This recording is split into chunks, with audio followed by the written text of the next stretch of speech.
Mesdames, Messieurs, bonsoir. Bienvenue pour ce nouveau numéro des Experts au féminin. Émission un peu spéciale ce soir en mémoire à Mario Moradel, notre coproducteur et réalisateur décédé la semaine dernière. C'est avec une certaine émotion que nous sommes avec vous ce soir puisque Mario était l'artisan même de cette émission, les Experts au féminin. Il en avait choisi le nom. On avait travaillé ensemble ce concept, lui et moi, et surtout il nous avait coaché avec les chroniqueuses puisqu'il ne vous a pas échappé la saison dernière que c'était notre toute première expérience à la télé. Et donc ce soir, en fil rouge, on aura cette pensée toute particulière pour notre ami Mario Moradel qui nous a laissés, mais qui nous laisse surtout un bel héritage et une certaine idée de la télévision, de l'excellence audiovisuelle en Guadeloupe. Les Experts au féminin, épisode 4, saison 2, c'est parti.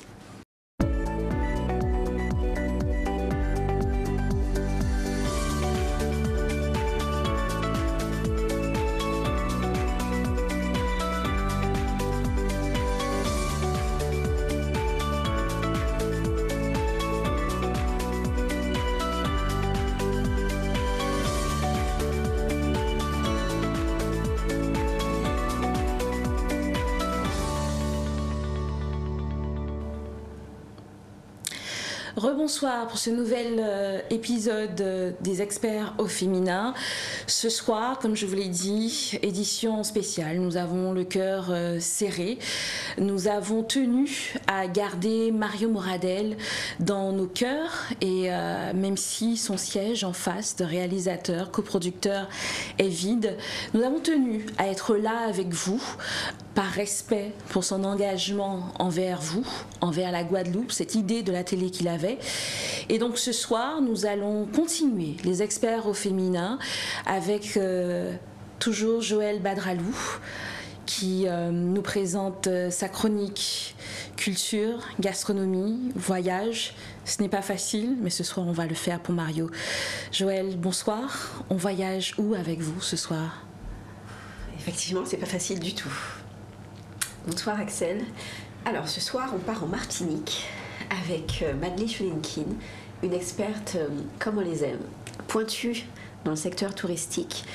Elle a fait quelque chose de très intéressant avec la location saisonnière et on en parlera tous ensemble dans la deuxième partie. Très bien. Bonsoir Christina Filetas, vous êtes Axel. Infirmière, vous êtes également fondatrice, cofondatrice du groupe Facebook Happy Mummies et vous êtes notre experte parentalité et famille. De quoi allons-nous discuter avec vous ce soir ? Nous allons discuter de charge mentale. Parfait. Alors, malheureusement, ce soir, Cindy Bajazet ne peut pas être avec nous. C'est vrai que l'émotion est forte et nous la gérons chacun à notre manière. Néanmoins, nous continuons parce que c'était la volonté de Mario. Et nous accueillons ce soir le docteur Sébastien Mathurin-Parsad. Bonsoir, docteur Mathurin-Parsad. Bonsoir Axel, bonsoir à tous les téléspectateurs. Alors avec vous, nous allons parler des journées économiques des Outre-mer que vous avez organisées avec un groupe d'universitaires il y a quelques jours de cela à Paris, au CESE. En quoi consistaient ces journées économiques des Outre-mer ? Alors c'était un événement, d'abord j'aimerais témoigner toute ma sympathie et mes voeux de courage à la famille et les proches de Merci. M. Moradel qui a fait beaucoup pour le paysage audiovisuel de notre pays. Donc bon courage, il n'y a jamais de bons mots, mais c'est un moment difficile par lequel nous devons tous passer. Pour rebondir sur la question, effectivement, alors c'était la première fois qu'on était arrivé à organiser un événement d'une telle ampleur. On a mis un an pour mettre au point cette rencontre qui s'est déroulée sur 3 jours. 3 jours découpés en 2 parties. Il y a d'abord eu les ateliers de la recherche outre-mer. C'était un rassemblement de chercheurs sur les thématiques outre-mer qui avaient une vocation pluridisciplinaire, donc à la fois économique, puisque bon, les 5 organisateurs, je vais les citer pour leur rendre hommage, parce que c'est une aventure. Il y avait Jean-François Ouareau de La Réunion, Frédéric Chantreux qui était à l'époque en Nouvelle-Calédonie,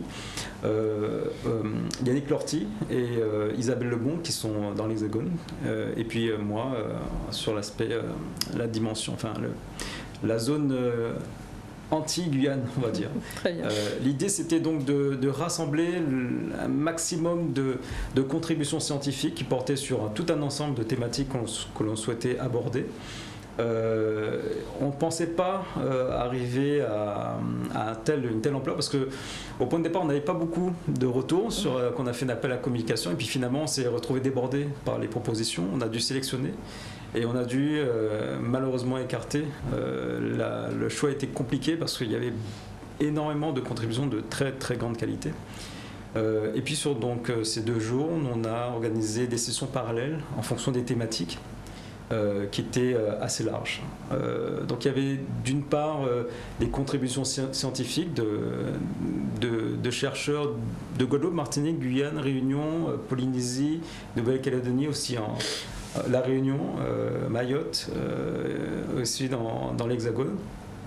Et donc il y a eu beaucoup d'échanges, beaucoup de propositions, beaucoup de discussions très riches. Les journées étaient assorties de tables rondes, 3 tables rondes qui portaient sur des thématiques qui nous semblaient très importantes. Une table ronde sur les enjeux économiques de notre territoire, une table ronde sur l'insertion des jeunes, une table ronde sur les aspects de développement durable et de transition écologique. Et sur ces tables rondes, il y avait à la fois des chercheurs, des politiques et des acteurs économiques. Donc il y avait des regards croisés avec des interactions avec le public. Très bien. Alors vous nous avez dit que c'était la première fois qu'il y avait un événement de cette ampleur. Qu'est-ce qui explique que vous êtes parvenu à réunir autant de monde maintenant? Est-ce qu'il y a eu comme un élément déclencheur ou qu'on est arrivé à un point de crise où c'est devenu tellement insupportable qu'il faut quand même à un moment se mettre ensemble et réfléchir?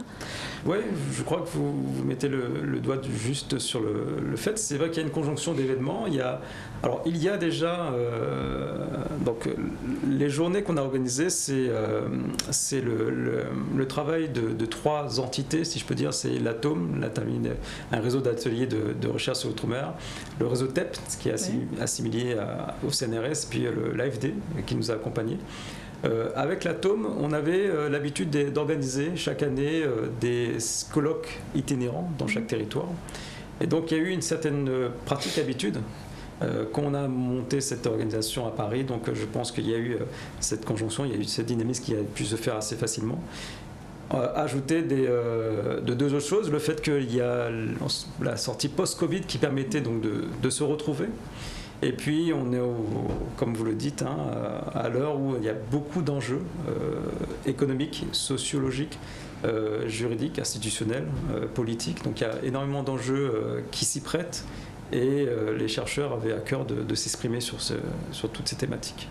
Alors, vous nous avez parlé d'un rassemblement autour des enjeux des Outre-mer. Donc les Outre-mer, c'est un ensemble de réalités plurielles, pas toujours qui ne se ressemblent pas. Comment est-ce qu'on parvient à discuter de ces réalités qui sont si différentes? Quels sont les points communs au final et comment on parvient à synthétiser les choses sur des réalités aussi différentes? En fait, c'était justement là, ce qui était intéressant, c'est d'avoir ces regards croisés sur des thématiques que chacun aborde de façon différente. Les départements, il y a des régions d'outre-mer, il y a des collectivités d'outre-mer, la Nouvelle-Calédonie, enfin les zones du Pacifique, c'est encore autre chose. On aborde tous de façon différente, on a plus ou moins des dispositifs qui sont différents, même s'il y en a qui se retrouvent. Mais la perception de chacun des thématiques est assez différente parce que les réalités sont en fait finalement assez différentes. Il y a le droit coutumier dans le Pacifique, nous on n'en a pas. C'est des choses qu'on ne connaît pas. Et pourtant, il y a quand même ce point de convergence où on se retrouve sur le fait que nous sommes des territoires en périphérie de l'Hexagone et que par rapport à l'Hexagone, on a des réalités qui sont différentes et pour lesquelles justement le retour d'expérience sur la façon dont on appréhende tel ou tel problème peut être enrichissant pour un autre territoire. Très bien. Justement, on parle de cette idée de périphérie par rapport à l'Hexagone. Donc, chaque territoire aborde souvent ses relations un peu particulières, souvent parfois difficiles avec l'Hexagone. Mais pensez-vous qu'après ces journées, il y aura enfin une véritable coopération entre les territoires d'outre-mer ? C'est exactement ce qu'on a appelé de nos voeux dans le mot de conclusion. Les journée économique d'outre-mer, c'était un galop d'essai, c'était un premier test. On ne savait pas trop si on allait reproduire, on attendait de voir le retour, la façon dont ça s'est produit. En fait, on est très satisfait. Les participants étaient vraiment très heureux, d'une part pour l'échange scientifique et d'autre part pour les rencontres humaines. Il y a des projets qui ont émergé de part et d'autre, de chercheurs qui étaient présents. Avec le partenaire AFD, on a eu d'ailleurs cette troisième journée qui était consacrée au projet de recherche financé par l'AFD, mais qui était dans la dernière partie réservée à la remise d'un prix de thèse jeunes chercheurs. Donc là, c'était vraiment les jeunes qu'on mettait à l'honneur. C'était comme pas un passage de relais, mais plus pour les propulser, les mettre en valeur. Et puis, donc, d'ailleurs, pour ce prix de thèse, on a eu des thèses de très bonne qualité, notamment une thèse de Thomas Piketty, enfin une thèse dirigée par Thomas Piketty, pardon, qui a été d'ailleurs le premier lauréat. Mais les autres candidats n'ont pas démérité. C'était vraiment puisqu'on a fait partie du jury, de thèses de très bonne qualité. Donc, c'est une thèse qui portait sur quoi ? La thèse portait sur un sujet d'ailleurs qui est très intéressant et qui nous concerne. Elle a fait une étude comparative sur l'évolution des inégalités dans les 4 vieilles colonies. Très bien. Et a regardé comment les politiques économiques avaient contribué ou non à la résorption des inégalités. Et à regarder aussi qui sont ces gens qui sont victimes d'inégalités. Donc elle montrait que finalement, les politiques mises en œuvre au nom de la solidarité nationale, toutes les politiques d'accompagnement, de soutien, avaient permis de réduire les inégalités, notamment l'aspect surrémunération des fonctionnaires, puisque ça a été généralisé à l'ensemble les fameux 40% sur nos territoires. C'est ça. Et donc ça a permis de réduire les inégalités, même si ça n'a pas permis d'éliminer les inégalités, comme on le sait, mais ça a contribué en tout cas. Et elle montrait aussi qu'en haut de l'échelle, c'était surtout des personnes qui étaient d'origine métropolitaine et des familles qui étaient descendants de propriétaires. Très bien. Donc là, on a vraiment une analyse scientifique qui vient prouver ce que beaucoup d'entre nous ressentions déjà de façon et observaient de façon un peu empirique, et pendant longtemps on nous a dit mais non, ça n'existe pas. Sur quels outils s'est basée cette thèse et quelles en sont les conclusions? Est-ce qu'il y a matière à espérer pour l'avenir? Alors, je vais la citer, elle s'appelle Yajna Govind, c'est une Mauricienne qui a travaillé donc, sur cette thèse dirigée par Thomas Piketty. D'ailleurs, je vous invite à aller consulter son travail de thèse qui est en ligne. Alors, elle a fait évidemment, on n'a pas de données, donc elle a dû fouiller dans toutes les bases, toutes les archives qu'elle avait accès, toutes les liasses fiscales, et c'est la raison pour laquelle Mayotte ne faisait pas partie de son étude, parce qu'il n'y a pas il manque de données. Et pour les 4 vieilles colonies, donc, elle a pu retrouver des données fiscales qui lui ont permis de regarder l'évolution des inégalités de revenus au cours du temps. Donc ces techniques s'appuient sur des méthodes économétriques très, très sophistiquées et les résultats sont assez rigoureux. Donc je tiens à le dire, ces résultats sont significatifs. Donc on peut accepter l'hypothèse des conclusions qu'elle postule.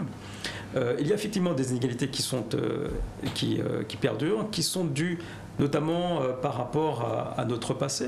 Parce qu'il faut savoir qu'il y a d'ailleurs un économiste qui s'appelle Daron Acemoglu, c'est un Américain, enfin un Turc plutôt, qui travaille aux États-Unis, au MIT. Et c'est un économiste qui est très populaire dans le milieu parce qu'il a travaillé beaucoup sur le legs généré par le passage, par notre histoire esclavagiste ou coloniale. Et il a montré justement que cette histoire a un impact sur la situation actuelle. Il a considéré 2 types de colonies. Les colonies dites de peuplement, c'est-à-dire que c'est un peu comme les États-Unis, lorsque les Irlandais sont arrivés, ils ont peuplé, même chose pour l'Algérie par exemple, colonies de peuplement. Et puis il y a aussi les colonies dites extractives, qui sont nos territoires. Donc les colons sont arrivés pour extraire la richesse du territoire, donc c'est le cas pour les Caraïbes, pour l'Afrique aussi, pour ce qui concerne les mines. Et il montrait que justement, les colonies dites extractives ont un retard de développement, des niveaux d'inégalité qui sont plus importants, en raison parce qu'il y a un aspect institutionnel qui a été introduit par les colons à l'époque, avec une certaine législation, une certaine manière de faire pour extraire la richesse à leur profit. Et ces logiques se sont perdurées dans le temps, ce qui fait que nos territoires restent encore plus en retard que ce qu'on peut trouver dans le reste de l'Union européenne, par exemple. Très bien. Là, il y a un vrai sujet que l'on peut creuser pendant des heures et des heures. Ce que je trouve intéressant aussi dans vos démarches, c'est que vous me disiez qu'il s'agit de regards croisés, donc avec des universitaires, des chercheurs, mais aussi des institutionnels, des politiques également. Pensez-vous que là, j'ai presque envie de dire, pour une fois, de façon un peu provocante, que les politiques vont vous écouter, ont entendu et ont compris ce que vous avez dit et qu'on entendra les experts pour mettre en place des politiques publiques véritablement impactantes et efficientes? J'ai envie d'y croire. C'est vrai que ces 3 jours ont été organisés avec les institutionnels, notamment le ministère des Outre-mer. Le CESE qui nous a beaucoup accompagnés, qui était très satisfait de ces 3 jours. En ce qui concerne les politiques, il y a, je vais quand même le dire parce que ça m'a un petit peu interpellé. Au bout des 3 jours, donc la troisième journée, était plus consacrée à l'AFD qui mettait en valeur ses projets de recherche avec nous, qui intervenions sur les tables rondes, sur les questions de biodiversité, d'énergie, etc. Et le mot de conclusion a donc été réservé au ministre Carinco. Dans son mot de conclusion, il a dit quelque chose qui nous a un petit peu interpellés, c'est qu'il a dit voilà, moi le passé ça ne m'intéresse pas, ce que je regarde c'est l'avenir, le passé, les gens qui ressassent le passé, qui martèlent, qui répètent le passé, il faut penser, ça les fait rester, ça les retient. Et en fait j'étais un peu séché parce que d'une part on n'a pas parlé de passé, et d'autre part on ne comprenait pas bien la façon dont son mot intervenait. Surtout que quand on voit la littérature, on sait très bien que... Oui, puisque là, on n'est pas dans de l'idéologie, ce sont des analyses scientifiques, des universitaires très sérieux. Bon, après, j'ai presque envie de dire que c'est une tradition un peu française de cacher un petit peu ces choses-là dont on ne veut pas forcément parler aujourd'hui. Oui, d'ailleurs, c'est marrant parce qu'on dit souvent ce passé qui ne passe pas. Alors que nous, en Guadeloupe, en Martinique, on arrive aujourd'hui, c'est vrai que peut-être qu'il y a 40-50 ans, les langues étaient plus nouées, on avait peut-être plus de mal, mais depuis les années 90, avec le CM 98, puis Madame Taubira, qui a fait les langues se sont déliées, on arrive à parler, on est une génération qui peut en parler. Mais ce passé qui ne passe pas pour qui finalement? Qui ça dérange le fait d'en parler? Voilà, c'est un grand débat philosophique, à mon avis, que l'on peut lancer et sur lequel on pourra discuter très longtemps. Néanmoins, ce que je retiens, c'est que tout ce passé, justement, dont vous avez discuté, a conditionné d'une façon ou d'une autre les réalités économiques de ces territoires ultramarins, avec des inégalités qui sont réelles aujourd'hui. Et ça, c'est une réalité. Oui, c'est un élément qui marque le présent et qui est inscrit dans le présent, ne serait-ce que regarder, pour en venir à une analyse économique, qu'on regarde le dialogue social qui est tendu chez nous dans ces vieilles colonies. Il y a cet aspect du passé qui revient et qui impacte ce qu'on appelle la productivité du travailleur. Le travailleur va être impacté il est impacté dans son fonctionnement par ce passé qui va impacter qui va avoir des répercussions sur ses relations qu'il va avoir avec le patron dans l'entreprise. Donc il y a cet élément quand même qui reste important, qui, si on l'ignore, ne permet pas de comprendre pourquoi la productivité dans nos économies n'augmente pas davantage. Très bien. Donc ça veut dire qu'on ne peut pas manager en Guadeloupe, Martinique, Guyane comme on peut manager ailleurs, en faisant fi de cette réalité, en se disant que ce passé, il est passé, il doit passer justement, et qu'on repart sur de nouvelles bases, comme en Europe, et que tout le reste n'est que paranoïa. Donc c'est une réalité à traiter. D'ailleurs, je signale qu'il va y avoir le docteur Juliette Smeralda en conférence cette semaine pour discuter de ces problématiques de management endogène, et que Patricia Brafland-Troubaud a déjà aussi écrit sur ces problématiques. Et ça me fait penser d'ailleurs, pendant les journées, on a eu une contribution de Yannick Lorty qui parlait des discriminations. Il montrait dans ses travaux que les jeunes ultramarins, enfin les ultramarins de façon générale, étaient victimes de discrimination et sur leur territoire et à Paris. Dans son travail d'expérimentation, il testait des candidatures qui répondaient à des propositions d'embauche. Et on voit que finalement, d'une part, les ultramarins sont discriminés sur le territoire, mais ils sont aussi discriminés sur le sol hexagonal. Alors même que dans le même temps, je me rappelais d'une étude de Claude Valentin-Marie, c'est un démographe, qui montrait...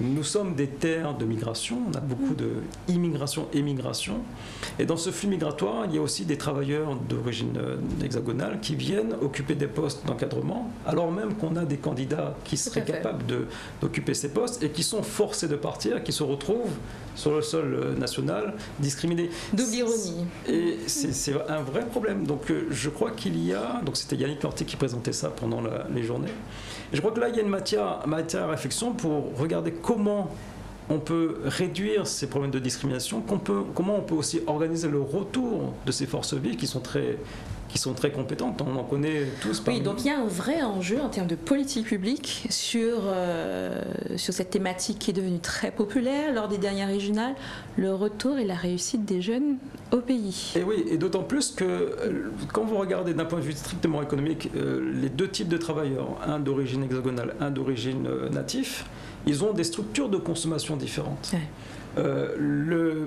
Probablement, je dis probablement pour prendre des pincettes, mais le travailleur natif est plus au fait de la production locale, plus attiré à une culture culinaire de nos territoires qu'à moins le travailleur hexagonal de façon naturelle, qu'il peut l'avoir par la suite. Oui. Mais ça a une incidence sur la production, donc sur sa consommation, sur la production locale également. Et même sur l'empreinte carbone, si on veut aller plus loin aussi. Oui, c'est sûr que le flux migratoire, ça entraîne des répercussions sur le transport, donc oui, il y a une empreinte carbone. Très bien.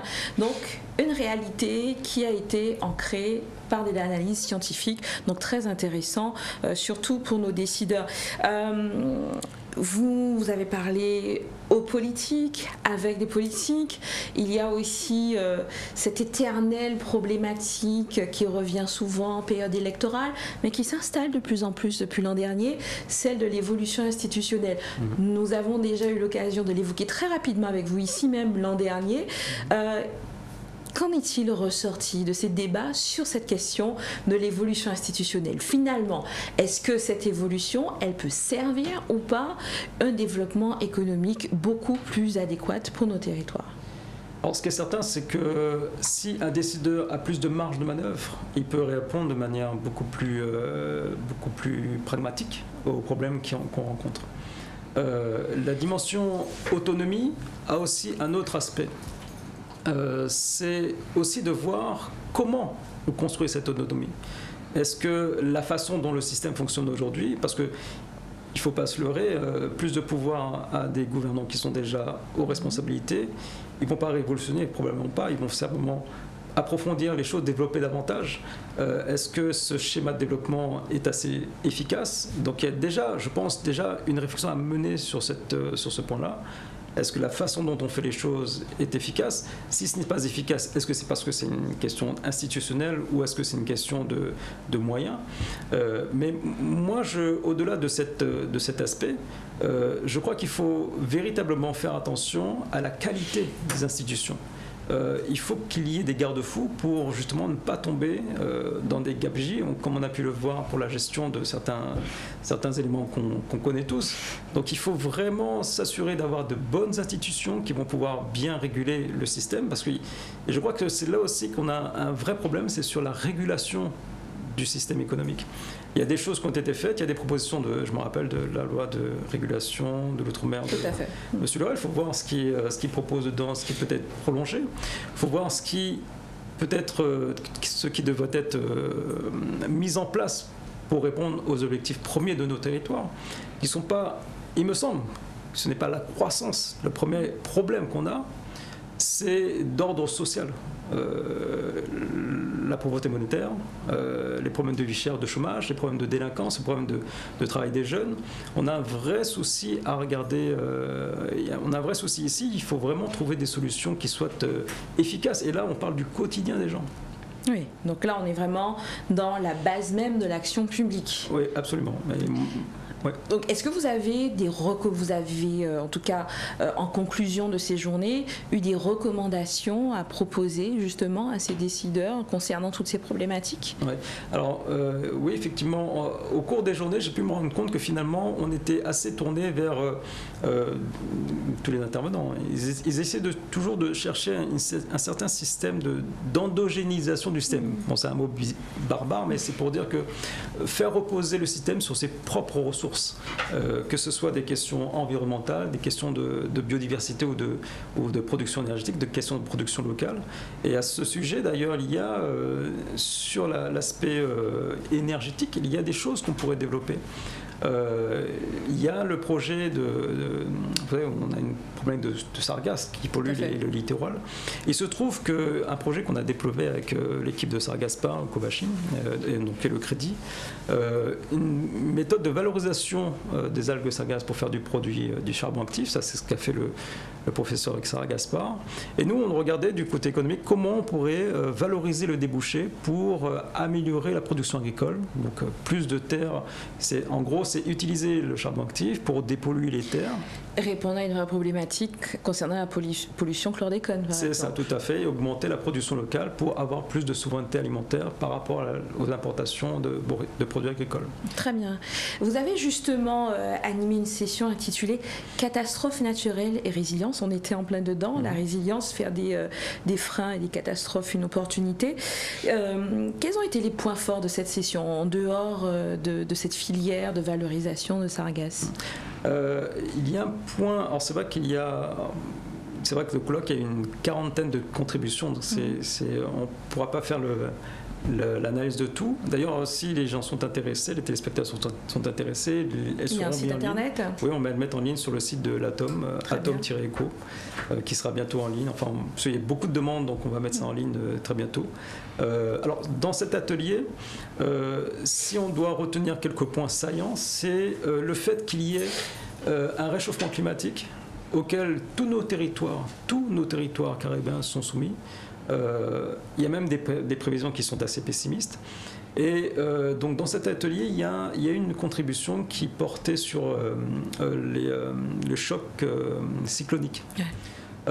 On peut se rendre compte, et ça c'est les météorologistes qui le disent, qu'au cours du temps, avec le réchauffement climatique, on aura de moins en moins de phénomènes cycloniques comme on a connu avec Igol, de classe 5, de forte intensité, mais beaucoup plus de fréquences de phénomènes cycloniques, mais de plus faible intensité. Et la répétition comme ça, très régulière, beaucoup plus souvent, entame justement le territoire. Exactement. C'est un des résultats qu'on a pu observer, c'est qu'il y avait une comparaison entre qu'est-ce qui se passe dans une économie lorsqu'il y a un choc climatique fort du type Hugo, avec des dégâts qu'on connaît, mais 1 sur 20 ans ou 30 ans, versus un autre scénario où on avait plusieurs chocs climatiques de catégorie 1, 2, voire même dépression tropicale, mais plus répétés. Et donc on regardait la résilience du système, comment le système revenait à un état stationnaire, une situation d'équilibre. Eh bien, on pouvait se rendre compte que lorsque les phénomènes cycloniques étaient répétés d'année en année, mais même de plus faible intensité, il y avait une détérioration du système économique. On ne retrouvait jamais l'équilibre.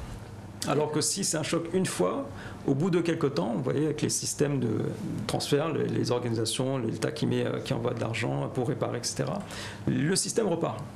Mais quand c'est à plus haute fréquence, c'est plus compliqué. Très bien.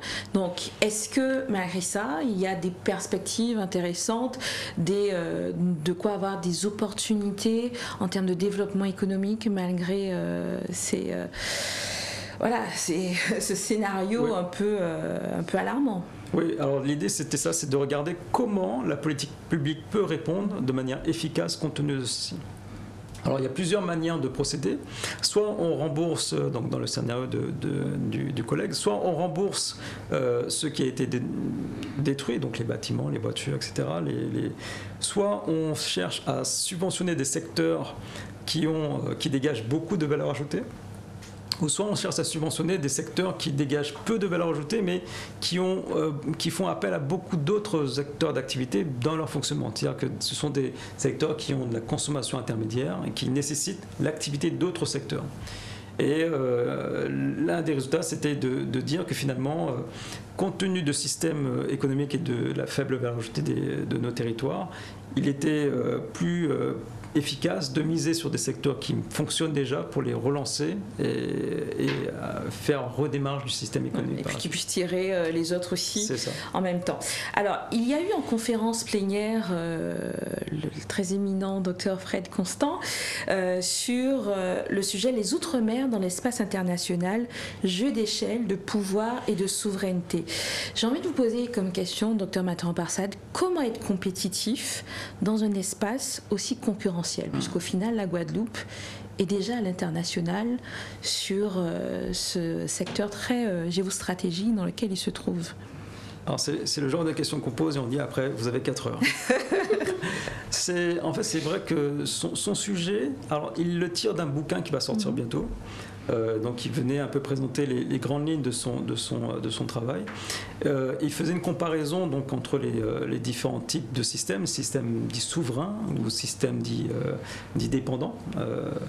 On peut se rendre compte aussi d'ailleurs, ce qui fait le parallèle avec une autre contribution de chercheur, l'équipe de Jérôme-Mini, 50 ans en Yvelines, qui montrait qui se posait la question de savoir si des économies étaient devenues indépendantes parce qu'elles étaient en retard ou en sous-développement, ou est-ce que c'est le sous-développement qui avait conduit à l'indépendance de ces économies-là?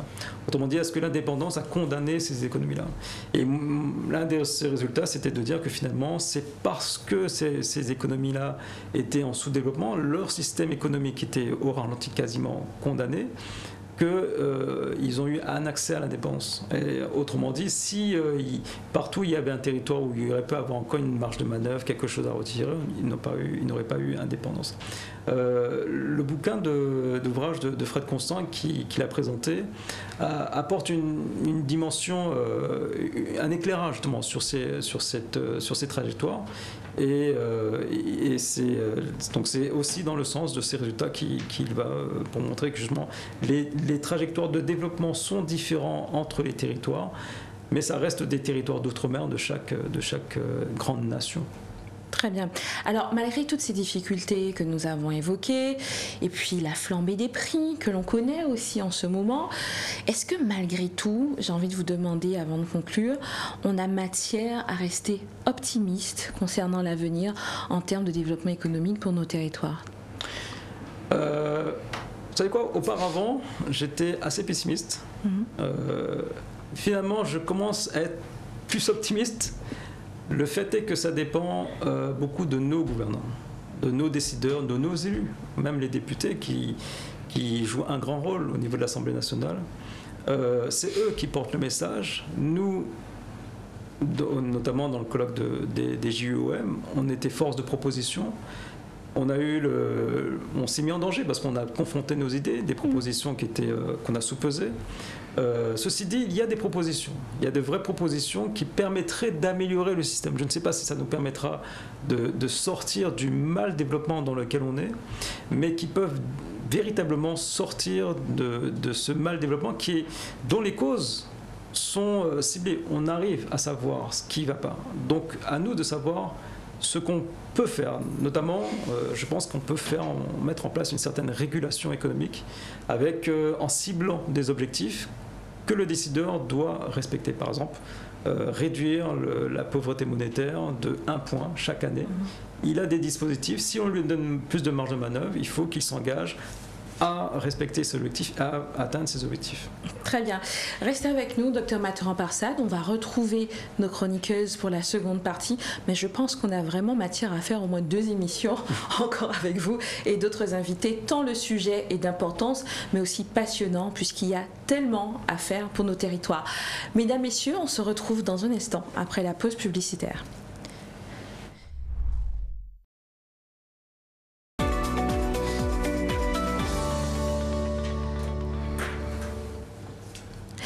Nous sommes de retour pour cette seconde partie des experts au féminin et avec nos chroniqueuses, pendant la pause publicitaire, nous étions en train de discuter avec le docteur Mathurin-Parsad qui était notre invité en première partie et je crois qu'il y a eu pas mal de débats et de choses dites qui sont très intéressantes.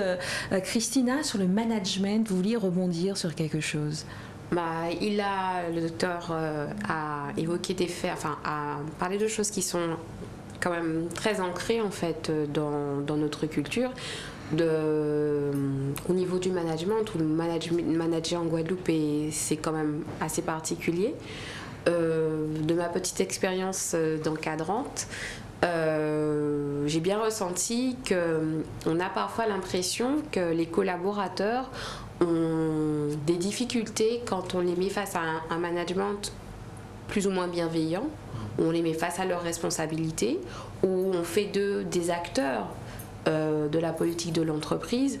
Plutôt, moi je constate que certains des collaborateurs que j'ai eus ont été perdus et préféraient à la limite un management où on m'a reproché d'être trop douce, alors que je respecte chacun.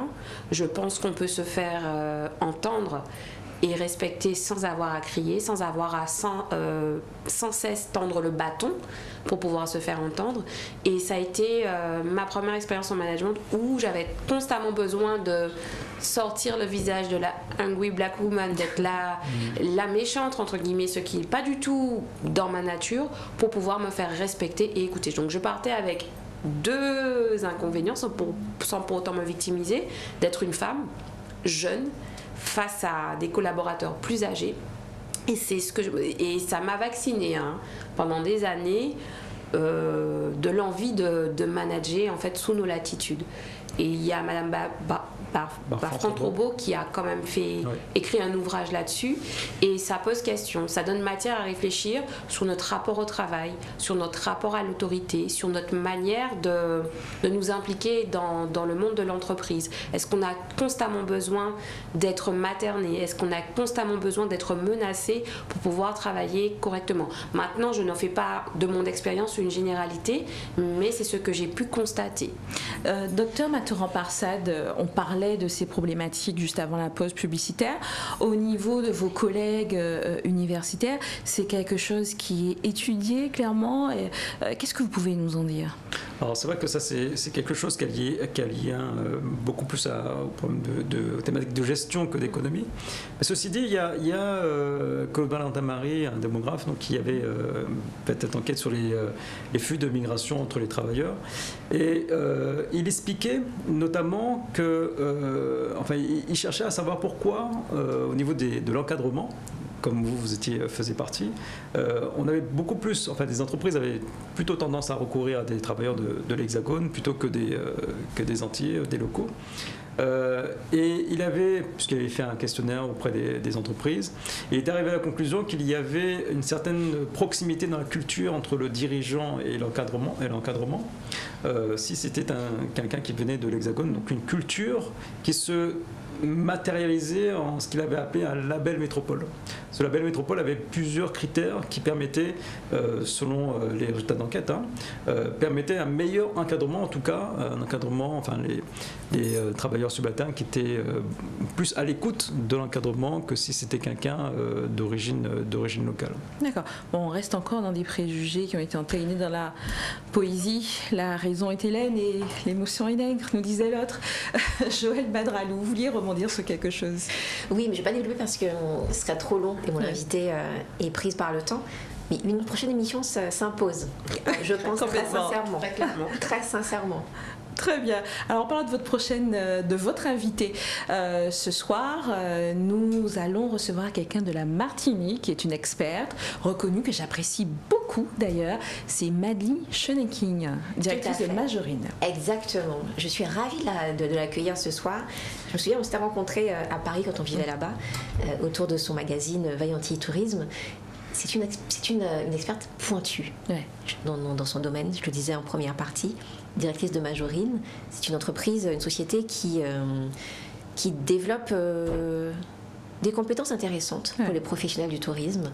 Alors Madeleine, je suis très heureuse de vous recevoir ce soir. On va discuter ensemble de Welcome à la maison, le salon que vous dédiez aux professionnels de la location saisonnière depuis 2017, si ma mémoire est bonne. La dernière édition s'est tenue le 8 octobre dernier. Quel retour en avez-vous eu ? Alors, Welcome à la maison, en effet, c'est un salon qui est dédié aux hébergeurs de courte durée. Donc, qu'ils ne soient pas particuliers ou professionnels, ils peuvent venir pendant cette journée qui est conçue comme une espèce d'académie pendant laquelle ils vont trouver des conseils, des renseignements, des informations, des experts pour répondre à leurs questions et quel que soit leur niveau de développement. C'est un événement, comme tu l'as dit, que j'ai créé en 2017 et cette année, donc en 2017, on a commencé avec 300 personnes et cette année, donc on était absent en 2020 et 2021 en raison de la pandémie, c'est un événement annuel et cette année, on a dépassé les 500 participants, donc retour au niveau de l'audience en tout cas plutôt satisfaite. En termes d'exposants, je dis souvent que j'ai commencé, j'avais 8 exposants, donc la salle paraissait extrêmement vide et cette année, on avait une quarantaine d'exposants, donc belle progression aussi de ce côté et au-delà des chiffres, c'est en termes de qualité aussi, les participants nous ont tous dit que la qualité des contenus, la qualité des conférences, des intervenants valait le fait de dédier sa journée à ça, donc très satisfaite. Excellent. Très bien. Alors, la location saisonnière, on sait qu'aux Antilles, elle est très, très appréciée. Il y a beaucoup de concurrence dans ce secteur. Il y a encore du monde qui a envie de se lancer, encore aujourd'hui, dans cette ère presque post-Covid, j'ai envie de dire. Quels conseils leur donneriez-vous ? Alors, donner un conseil. Il faut savoir qu'aujourd'hui, en Guadeloupe, on estime qu'il y a entre 8 000 et 12 000 meublés de tourisme. Donc, comme vous l'avez dit, il y a beaucoup d'hébergements qui sont proposés. C'est un secteur qui continue à se développer, et ce, malgré la pandémie. Maintenant, au niveau des conseils que je peux donner, le premier conseil que je donnerais, c'est d'aller au-delà de l'hébergement. C'est-à-dire qu'aujourd'hui, 4 murs et un toit, comme je dis souvent, ça ne suffit plus, puisqu'il y a en face de nous des milliers d'autres hébergements. Donc déjà, penser véritablement à son concept. Et le concept, ça se décline à travers le style d'hébergement, mais aussi le nom, à travers le choix de la décoration, à travers les tarifs proposés, savoir si on s'adresse plutôt aux couples, ou plutôt aux familles, ou plutôt aux groupes, avec ou sans enfants. Donc déjà, penser son concept, et puis y aller dans une approche simple en fait, c'est-à-dire définir sa grille de prix en regardant un peu ce qui se fait et en évaluant aussi ses charges, essayer les principales plateformes qu'on ne va pas nommer ici, mais on les connaît tous plus ou moins, prendre de belles photos, rédiger une annonce. Bien souvent, on a tendance à se sentir un peu crispé, à se dire je ne sais pas par où commencer, ça a l'air compliqué, etc. Mais vraiment une approche, il vaut mieux commencer simplement et ajuster, plutôt que de ne pas commencer du tout, et puis se faire accompagner le cas échéant s'il y a des sujets sur lesquels on a de la peine. D'accord. Alors, on manque un petit peu de recul, mais l'ère Covid a vraiment favorisé un tourisme de proximité. Les Français ont vraiment plébiscité la location saisonnière par rapport aux hôtels. Est-ce que vous pensez que c'est une tendance qui pourrait s'inscrire dans le temps ? Pour moi, c'est une tendance qui s'inscrit déjà dans le temps, puisqu'à titre, on voit bien les chiffres ne cessent de progresser en termes d'offres d'hébergement.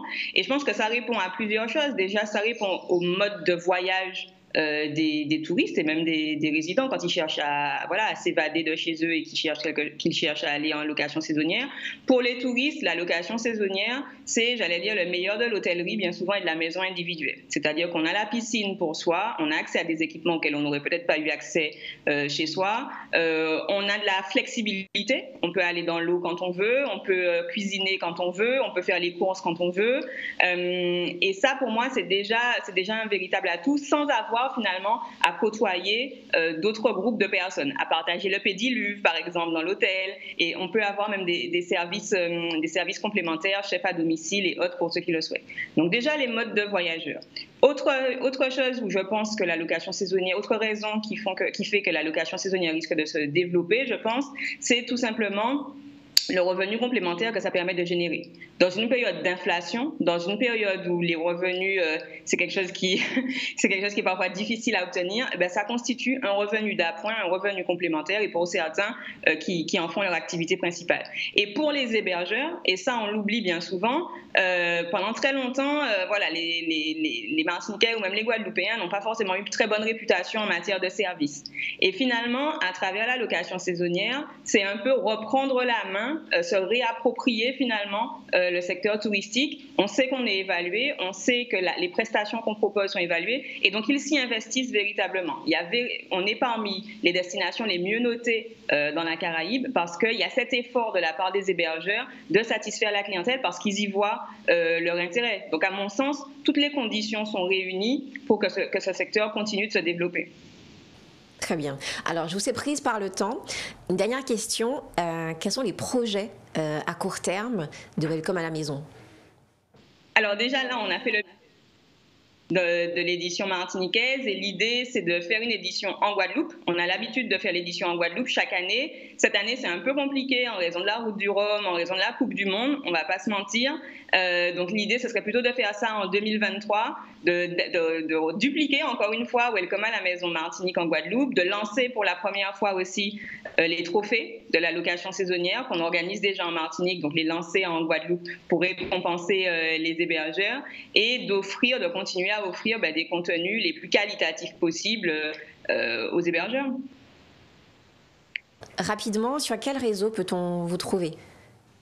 Alors, on peut nous trouver sur le site welcome.com. C'est vraiment la porte d'entrée principale avec les coordonnées, le programme, la billetterie, etc., le cas échéant. Et puis, on est également comme tout le monde, j'imagine, sur les réseaux assez traditionnels, donc Instagram, Welcome à la maison, et Facebook, Welcome à la maison aussi. Et c'est toujours avec plaisir qu'on partage du contenu et qu'on répond aux sollicitations des loueurs, quelles qu'elles soient. Très bien. Merci infiniment d'avoir dit oui à cette invitation et nous nous retrouverons très rapidement, j'en suis certaine. Avec plaisir. À bientôt, Madly. Docteur Mathurin-Parsad, avoir cette expérience très concrète avec Madly Shoneking et Welcome à la maison, comme Joël vient de nous en parler. Là aussi, on a des pistes concrètes pour que monsieur et madame tout le monde puisse non seulement avoir des compléments de revenus ou des revenus tout court, mais aussi peut-être penser à un autre modèle économique pour nos territoires. Exact, je crois que là, on est pris au fait que l'emploi est un peu atone, il faut qu'on soit dans ce qu'on appelle communément le débrouillard, essayer de monter ses propres activités, c'est ce qu'on disait tout à l'heure en off, c'est ne pas attendre que le salaire tombe, mais aussi essayer de sortir de sa zone de confort et aller au contact de la création d'activités. Et c'est vrai que notre système économique, qui s'est beaucoup fondé sur le salariat depuis les années 70, avec l'introduction, au moment où on a institutionnalisé le chômage, il fallait se déclarer au chômage pour toucher des allocations de chômage, et ça a créé une certaine tendance à ne pas, alors que justement on multipliait les activités auparavant, là on a arrêté de multiplier des activités donc l'institution de chômage a créé quelque part du chômage, chômage et a réduit cette tendance qu'on avait, même si c'est évidemment pas généralisé, je parle de tendance. Et par rapport à ça, donc on a eu aussi le secteur public, nos parents qui nous disaient mais non, sois fonctionnaire, c'est la voie de, c'est ce qu'on disait tout à l'heure, il faut que tu sois fonctionnaire pour te. Au jour d'aujourd'hui, les jeunes sont plus dans cette dynamique. Ils essaient de monter leurs propres activités. Et l'exemple, disait Madame, c'est très illustratif. Ça me rappelle une phrase d'un économiste qui s'appelle Smith qui disait que ce n'est pas de la bienveillance du boulanger, du boucher que je dois attendre de quoi dîner, mais c'est de l'intérêt qu'il va retirer du fait qu'il va m'offrir quelque chose. Et on le voit dans cette montée en gamme qu'elle disait au niveau de l'offre d'hôtellerie. Ils vont dans la qualité de l'offre des chambres proposées. Ils se font une concurrence dans la qualité pour attirer le client. Et qu'on s'appuie sur cette clientèle de touristes sac à dos, en fait, des gens qui peuvent véritablement dépenser. Ce que j'ai retenu aussi de ce que Madeleine Schoeneking nous disait, c'est que quelque part, on a une espèce de retournement de situation où les Guadeloupéens, les Martiniquais reprennent un petit peu le pouvoir sur cette mauvaise réputation que nous avions. Alors, on est en plein dedans, entre les problématiques de managérial, l'image que l'on peut avoir aussi, notre rapport au travail, au service, des choses qui sont finalement très ancrées dans un passé qui ne passe pas. Christina Filitas, je sais que vous avez une opinion assez intéressante là-dessus. Sûr. Sur cette question du rapport au travail et ce retournement de situation. Il est important qu'on inculque à nos enfants, à nos jeunes, le respect de la valeur travail. Il faut aimer ce qu'on fait. Déjà, aller travailler et choisir quelque chose qui nous passionne. On ne peut pas toujours le faire dans un premier temps, mais il est important d'aimer ce qu'on fait, puisque ça se ressent ensuite sur le service qui est rendu et la manière dont on effectue sa tâche. Je vois trop souvent des jeunes en stage ou autres qui arrivent en entreprise en se disant c'est limite, j'ai vu de la lumière, je suis venu. Il est important qu'en tant que parent et même en tant que professionnel, on transmette la fameuse passion à nos enfants et à nos jeunes, de faire quelque chose qu'ils aiment avant toute chose. Et quand on aime ce qu'on fait, je pense que ensuite les rapports dans l'entreprise sont un petit peu plus fines. Bien entendu, nous ne vivons pas dans le monde des bisounours, mais aimer ce qu'on fait, c'est déjà le premier pas. Ne pas faire des choses juste pour faire. Et ça s'en ressent ensuite, ne serait-ce que dans la productivité et l'attitude du collaborateur. Quelqu'un qui n'aime pas ce qu'il fait, il plombe votre entreprise. Et il est vraiment important de fluidifier ce rapport au travail, de le rendre plus serein, de le rendre plus attractif. Je vois Joël Badralou qui acquiesce. Oui, mais passion, c'est un mot qui nous rassemble tous ici. Donc, bien sûr que j'abonde dans ce sens. Et je me souviens, lorsque j'ai écrit mon premier guide de voyage sur la Guadeloupe, c'était justement parce qu'il y avait une campagne de dénigrement dans la presse hexagonale sur l'accueil réservé aux touristes en Guadeloupe. Ça m'a tellement énervée que j'ai envoyé un message à une maison d'édition pour leur proposer mes services pour écrire un guide de voyage sur la Guadeloupe, pour donner les clés en fait, pour venir en vacances chez nous. Ne pas arriver en territoire conquis, respecter aussi les gens sur le territoire.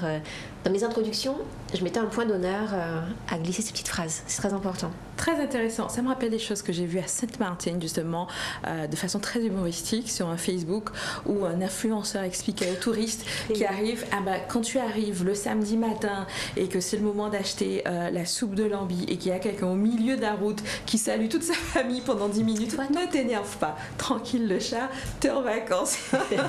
Bon, en tout cas, merci pour cette belle rencontre avec Madeleine Schoeneking, Joël Badralou. On va se tourner vers Christina Filitas, qui va nous parler d'un sujet d'importance pour nous, les femmes particulièrement, mais qui impacte toute la société, c'est la charge mentale. Oui, la charge mentale. Donc, je vais commencer par une petite anecdote, puisque cette semaine, j'avais rendez-vous chez le médecin. J'avais noté mon rendez-vous dans l'agenda qui est dans ma tête. Donc, j'étais convaincue que mon rendez-vous était à 11h, mais il était à midi. Donc, je suis arrivée à l'heure, même avec de l'avance à mon rendez-vous, sauf que mon rendez-vous était à midi et le médecin avait 1 heure de retard. Donc, vous aviez 2 heures donc. Donc j'avais 2 heures à tuer, mais ce petit oubli en fait a a eu un impact sur toute ma journée, parce que je travaille, je suis infirmière, j'élève mon fils, donc tout est orchestré doit être orchestré comme du papier à musique. Et je me suis rendu compte que depuis quelque temps, la charge mentale, je la vis à 100%. Et j'ai constaté, et c'est pour ça que c'est ça qui m'a motivée à faire cette chronique, puisque c'est une thématique qui touche beaucoup les femmes. On parle même du double peine. La charge mentale, c'est un peu le syndrome des femmes épuisées, d'avoir à penser à tout. Parce que, en fait, quand on est une femme, donc 8 femmes sur 10 sont confrontées à la charge mentale. Les chiffres, voilà. Toujours les chiffres. C'est marque de fabrique. Les chiffres. Donnez-nous les chiffres. C'est important. Donc la charge mentale touche aujourd'hui 8 femmes sur 10. 8 femmes sur 10. Tout à fait. Donc c'est quoi la charge mentale? La charge mentale, c'est en fait d'avoir son cerveau en perpétuelle ébullition. La charge mentale, c'est devoir penser à tout et pour tout le monde. Donc la sociologue, c'est un concept qu'on a vu apparaître en 84 avec la sociologue Monique Eco, qui parlait justement de la charge mentale, mais qu'elle rapportait aux infirmières. Ah, en plus, donc vous êtes bien placé pour comprendre. Donc la charge mentale, c'est le fait de devoir penser simultanément à des choses appartenant à deux mondes séparés physiquement. Donc c'est quand on pense au corvée, à sa lessive, à son shampoing, quand on est au travail. Ouais. Donc la chercheuse canadienne Nicole Bray définit la charge mentale comme un travail de gestion, d'organisation, de planification qui est à la fois intangible, incontournable et constant, et qui a pour but de la satisfaction des besoins de chacun et la bonne marge de la résidence. Donc en fait, la charge mentale, elle est génératrice de stress. Elle concerne surtout les femmes qui, en plus de leur emploi, doivent s'assurer que le foyer tourne bien. Donc en fait, nous femmes, en plus de notre emploi, on se retrouve à endosser un double, voire un triple emploi. Donc la gestion de la vie de couple pour les femmes qui sont en couple, et la vie sociale, la vie parentale. Donc en fait, nous femmes, nous sommes un peu comme... nous sommes à la tête d'une véritable PME finalement, une entreprise qui est le foyer. Donc, en tant que femme, on a des fonctions multiples. On est gestionnaire des approvisionnements, on est négociateur quand les enfants ne s'entendent pas, on est responsable de l'entretien, on est logisticienne parce qu'il faut planifier les courses, planifier les vacances, planifier les sorties des enfants, l'organisation. Quand vous le dites comme ça, je suis déjà fatiguée. Voilà. On est infirmière quand il y a des petits bobos, on est psychologue quand il faut compter son compagnon, ses enfants, on est animatrice parce qu'il faut occuper les enfants quand ils s'ennuient. Et finalement, qui s'occupe de nous? C'est la question que j'allais vous demander. Effectivement, au final, quand on a tellement l'habitude de cantonner les femmes à ce qu'on appelle le care, hein, les anglophones, prendre soin de tout le monde, mais au final, qui s'occupe des femmes et surtout comment parvenir à gérer tout ça? Je crois que vous avez une invitée avec qui on va discuter de ça de façon assez intéressante et qui a développé un produit et des services intéressants dans ce sens. Exactement. Donc il s'agit de Diana Noël des éditions MOC qui développe en fait des outils pour permettre aux femmes de mieux s'organiser, et arriver à coordonner, être les coordinatrices de leurs multiples vies. Très bien. Bonsoir Diana. Merci d'être avec nous et de répondre aux questions de Christina. Nous avons hâte de découvrir ce que vous proposez aux femmes mais aussi aux hommes. Ça peut être utile aussi. Alors Diana, en discutant justement de mes problèmes d'organisation avec une amie, elle m'a parlé de votre planeur qui s'appelle Mon organisation complète. Est-ce que vous pourriez me dire quelle était la genèse de ce projet en fait? Alors, tout a commencé réellement quand j'étais petite, puisque c'est une passion chez moi. Je suis passionnée par l'organisation, précisément par la planification. Depuis enfant, tout ce que je fais, c'est autour d'une planification. Je planifiais mes vacances, à savoir quel jour je vais faire mes devoirs, je vais réviser, je vais faire un peu de ménage pour aider maman. Donc, ça a toujours été comme ça.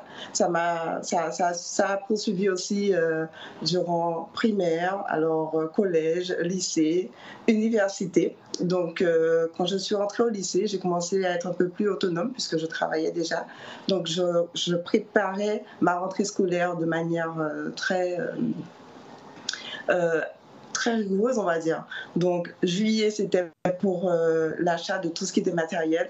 Le mois d'août était destiné à tout ce qui était vêtements, chaussures. Et voilà. Et j'estimais que comme ça, j'étais bien organisée, je préparais très bien ma rentrée, tout se passait très bien en général. Ensuite, je suis entrée à l'université. Même dans mes cours, tout était toujours organisé. Je planifiais tout, j'organisais tout. Mais toujours avec un support. Donc c'est là aussi, c'est que j'ai toujours un support. J'ai toujours un cahier, une feuille, un classeur qui me suit. Et bien sûr, alors on est à l'université, j'ai une voiture, je vais chez le médecin, je vais chez le gynéco. Donc j'ai plusieurs chemises. Donc j'ai des chemises. Alors j'ai une chemise pour ma scolarité, une chemise pour ma voiture, parce que je venais tout juste d'avoir une voiture, une chemise pour la santé, une chemise pour chaque petit domaine de ma petite vie, puisque je suis jeune. Puis après, en 2006, j'ai mon premier enfant. Et là, je me rends compte que la donne change. Les chemises que j'ai ne vont pas suffire. Donc, il va falloir autre chose. C'est là que j'ai commencé à créer, on va dire, mon classeur maison. Et c'était sous forme de porte-vue. Donc, dedans, j'y mettais tout. De quoi gérer la maison, la voiture, ma scolarité. En plus, j'étais formatrice, donc mon emploi aussi, le couple. Parce que je me rends compte au final qu'il y a beaucoup de choses à gérer en tant que femme, quoi. On a notre vie de femme. Alors, la santé, son bien-être, le fait d'aller chez le coiffeur, chez la prothésiste. Donc, j'ai mon bébé aussi. Je suis à l'école, donc j'ai mes cours à gérer. J'ai une voiture parce qu'il faut penser à l'entretien de la voiture, les contrôles techniques, il ne faut pas oublier tout cela, préparer tout cela. Donc il y a le couple, il y a tout.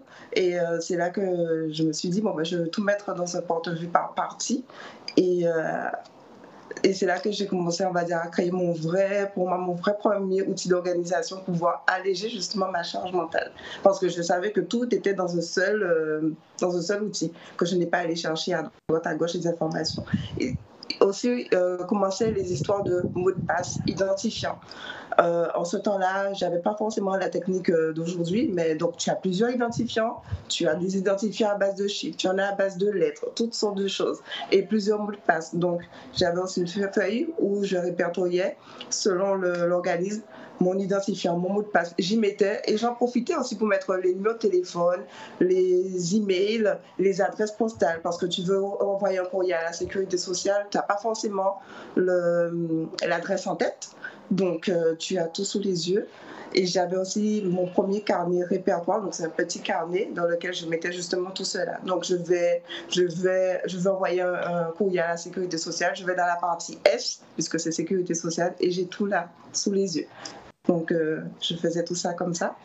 Puis après, j'ai eu mon fils, mon deuxième enfant, et j'ai senti que le porte-vue n'est pas trop pratique parce qu'il y a plusieurs parties.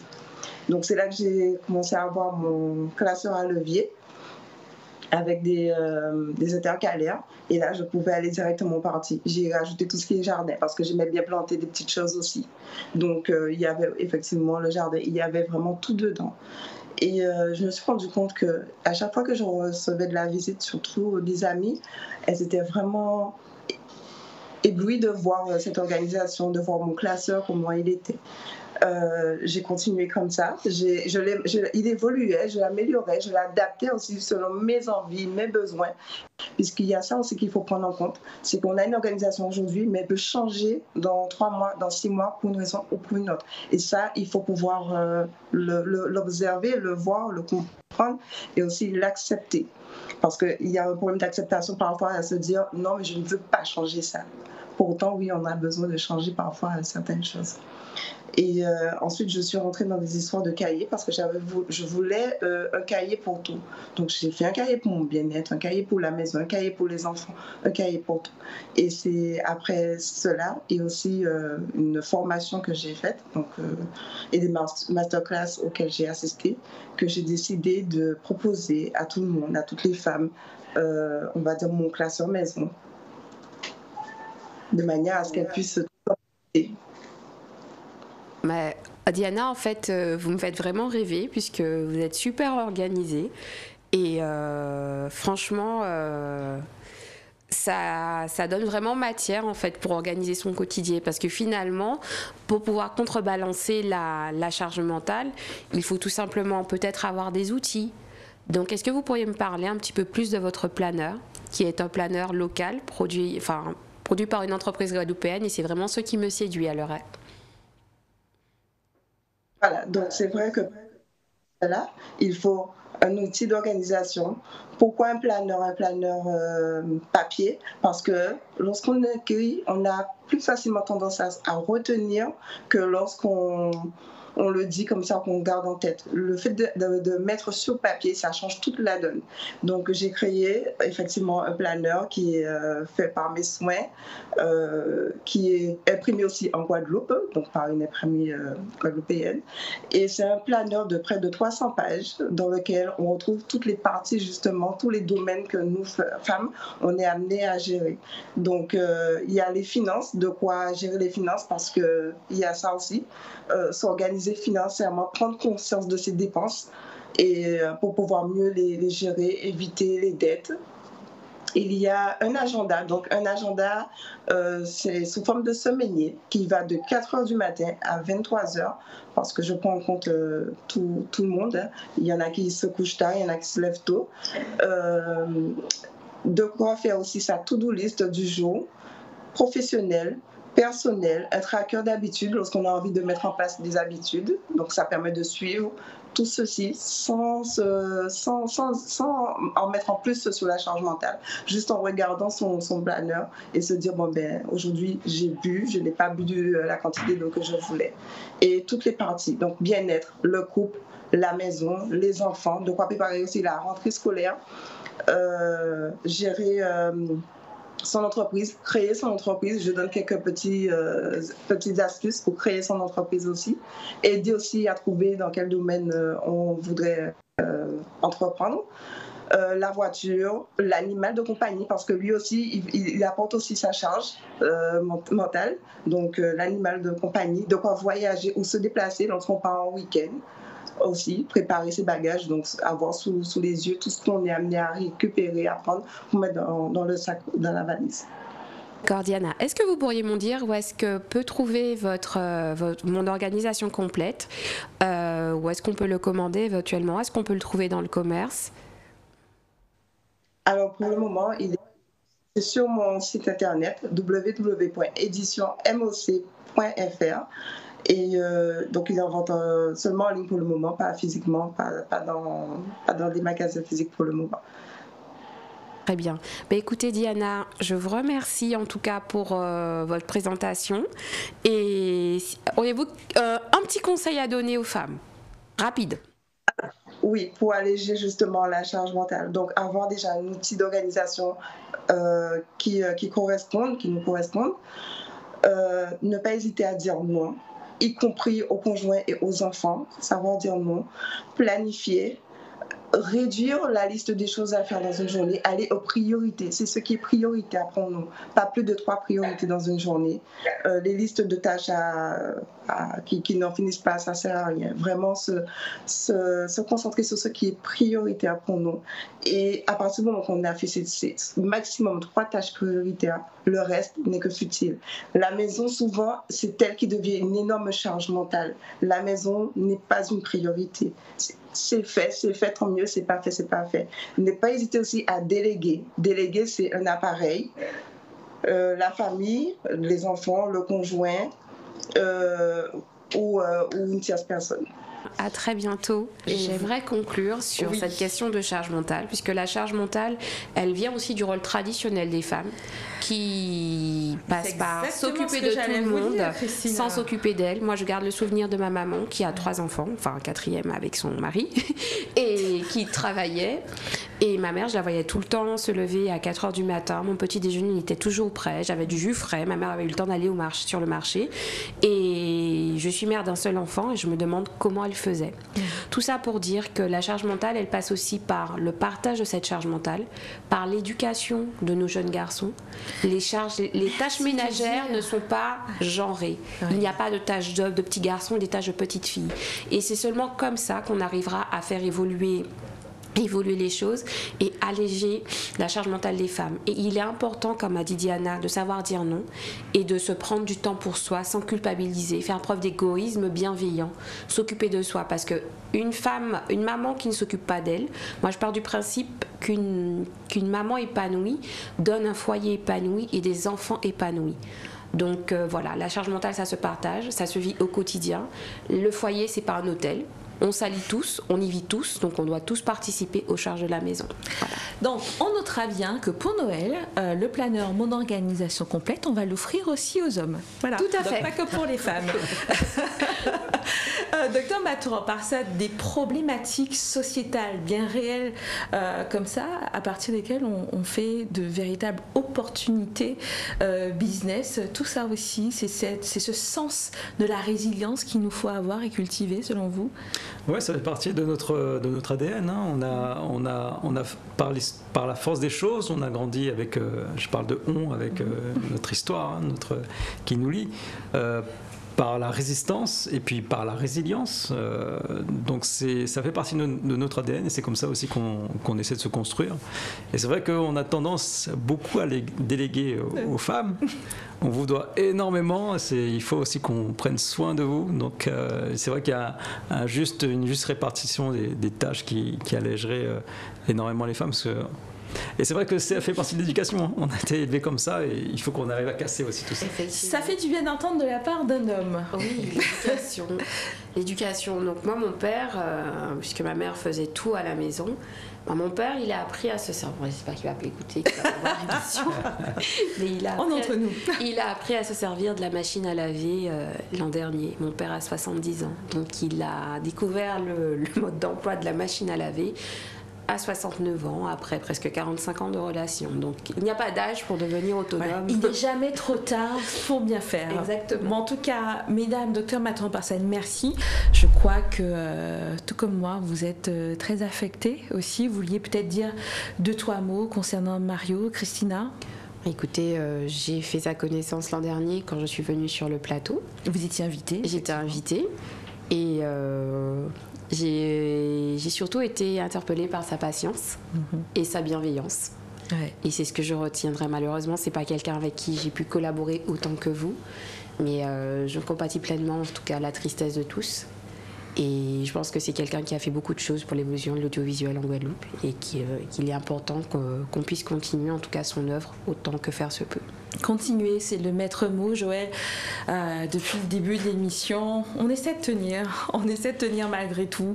On s'accroche à des trucs un peu cons pour rigoler en coulisses, pour présenter cette émission aux téléspectatrices et aux téléspectateurs.